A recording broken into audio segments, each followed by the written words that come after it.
Along Bergen Line Avenue in West New York, the crowds gather, then linger. The piles of flowers grow. The cameras come out, and the photographers share the packed sidewalk with people who are deep in prayer. Barbara Questel believes she has just seen a sign from God.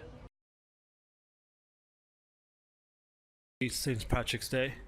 As you can see, this item over here is located here in West New York. It's a neighboring city to my hometown. And basically the story behind this is that some people are claiming that Jesus' mother Mary was spotted here. You can tell in the crevices where they make out the image of her appearance. And it's got a lot of people wondering if this is divine intervention. And well, there's actually more details to that. Well, this is not brand new. It's actually been here for quite a while, maybe about 2 years now. And it's been had a lot of people wondering about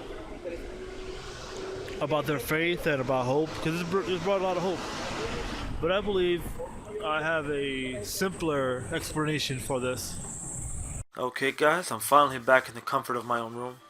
And what I'm showing you here on the screen is actually a free book you can download off the James Randi Education Foundation site. And this is in reference to the term Paridolia. I'm going to highlight it right here. Do you see what you think you see? And there's some interesting notes I'm going to point out here for you to explain why is it that when we look at an image and we don't know what it is, but the harder you look, you start making out a face or a person that you might know. And there's actually an explanation for that. First off, let's highlight this part over here where it says, one common misconception is that our eyes, like cameras sending pictures to the brain, which then records the pictures along with sounds that enter from our ears. The process is really much more complex than that, and that is really true if you were to read this book. And at the end of the video, I'll probably post up the link, or there'll be a link in the description. Okay, so information is limited. In general, your brain wants to identify what is in the world around you so that you can take action to avoid it, interact with others, or ignore it. It tries to make sense of the information it gets from the senses without using much energy that then is necessary. This information is limited, so your brain uses past experience to help the process along. It assumes that the things you encounter are a lot like things that you have encountered in the past. So for example, if you've seen enough image what one of those great aliens look like, and you're looking through videos and you see a blurry image in the background, it might look like an alien because it's something that you're familiar with, and your brain is trying to connect the pattern to something that you have experienced already. And here, this is an important concept right here. In other words, what we think we are seeing, hearing, touching, tasting, and smiling is only our brain's best guess about what is out there. Our perception of the world are constructed from sensory information, expectations, and memory. They are not reflections of the world like photographs. They are a representation of the world, much like a painting is a representation of a person, object, or scene. And now to narrow it a bit down to what I was talking about, religious images.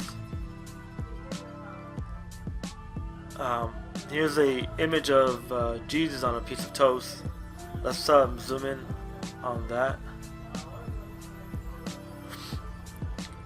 Now, some people might not see this image, and unless you read that it said Jesus, then it will start coming to you.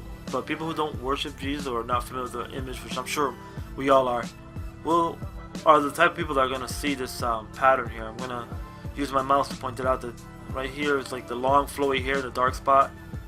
This is the nose, and this looks like the eyes. Now, if you don't see it, then you're not affected by this. But if you do, you think this is Jesus, then what you are experiencing is Paridolia. Okay, so what I just pulled up is another picture of that tree from West New York. Now, take what I've explained to you about Paridolia. It is essentially our brain trying to make the most of a pattern and connect it with something we've already seen or experienced in the past. So that'd be a sound, a smell, or an image. So look at this crevice there in the middle of the tree. That shape does kind of look familiar, doesn't it?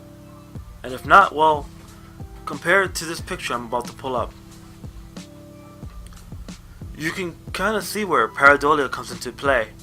This image of the Virgin Mary looks, I mean, what I'm trying to say is her shape looks like it fits into that crevice of the tree, and people believe this is a miracle, that this is a Virgin Mary sighting and she's there to bless the area, and it's got all their hopes up. I just saw early in the video, not many people still go there as they used to, but